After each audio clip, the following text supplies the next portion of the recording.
Hello, good afternoon. This is going to be a video about for artists and anyone who is in a creative field, whether you're a visual artist or a writer. And ironically, I got the same exact card from the gemstone and crystal deck. The gem is fluorite. Let me just find it here. Here's the real one right here. This is how it looks. And this one came from the rock shop in New Orleans. It's NOLA Rocks. And I loved that store. And here's the card for it. I'm just going to tell you basically.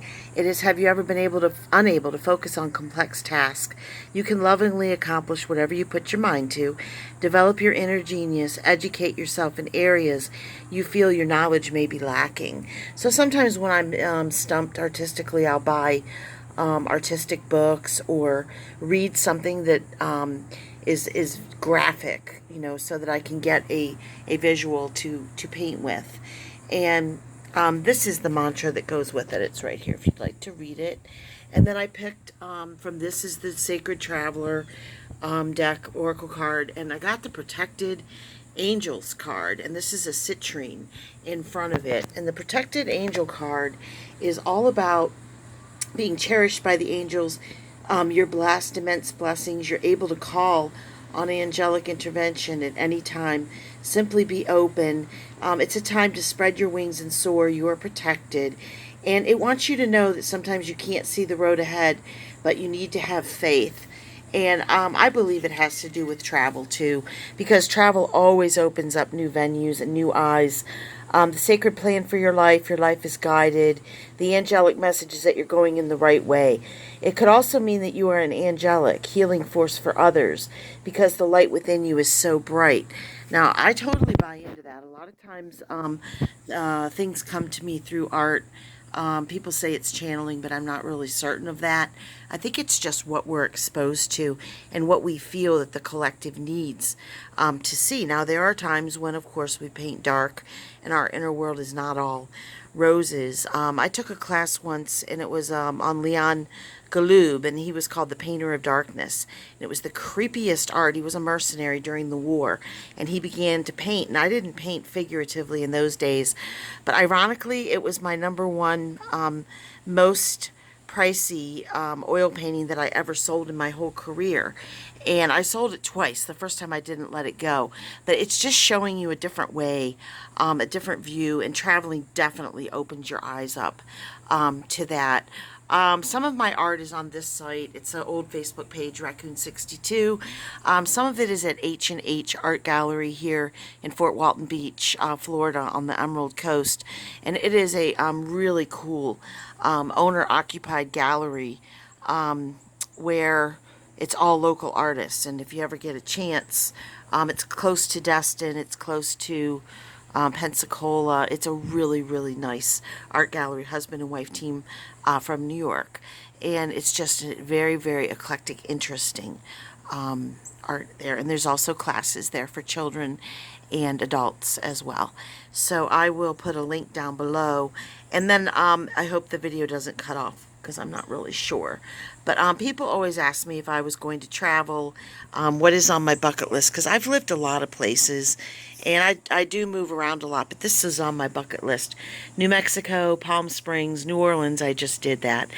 Paris, Malta, Corfu, Havana, Curacao, Reno, Nevada, Sun Valley, Idaho, Coeur d'Alene, Idaho, Palm Springs, Texas, Marfa, Texas in particular, Mexico, Nepal, Fez, Morocco, Vancouver, Virginia Beach, the Edward Casey Institute, and then I put Malta twice. And I really will say that travel helps your art. It just gives you a different way to approach things. And Virgo, people, this is Virgo season, the sun, and people are going to be probably getting a little more diligent and watching the costs with creating their art and getting disciplined and working. So I have 44 new paintings. They're not all done, but when I say I have them, they're somewhat near done, and that pretty soon they should be available for viewing, and I will share them. I don't have a website yet. I'm thinking of getting a Facebook page, but you could certainly go to H&H Art Gallery Facebook page. And I want to give a shout out if anybody needs calming or centering to Opal Oracle. Her setting is absolutely calming, and her voice and her readings are spot on. I think believe she combines tarot with oracle card readings, and she does every sign. It's on YouTube, and it is Opal Oracle. So everybody have a great day, and I hope everybody creates something and gets busy. I also picked the spider card, but I think my phone is probably going to knock me out. So I will show you this, and then I will put in the comments the reading for the spider card. I'm going to begin to do it now, but I just feel it's going to cut out. It is Spider Flies on Silken Strands. Travel will open up new possibilities and one special connection. The spider flies on silken strands through azure skies and brooding storms, and knows that the time has come to expand your horizons. Travel, be it faraway lands or a flower-strewn meadow, and see the world through new eyes, with the deep understanding that nothing is impossible. Spider sees her world through touch, not light, translating vibration into knowledge. Take wisdom from what you cannot see, and if the fleeting touch of another affects you, acknowledge that connection and allow it to flourish.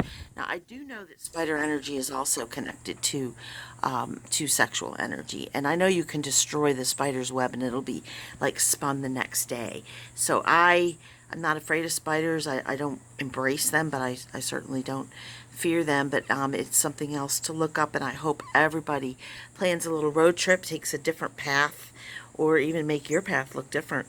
You can change your house around, or bring things in from Morocco or Fez and make your inner sanctuary look like a travel zone. All right, well, peace out and good luck to everybody. I hope you have a creative week.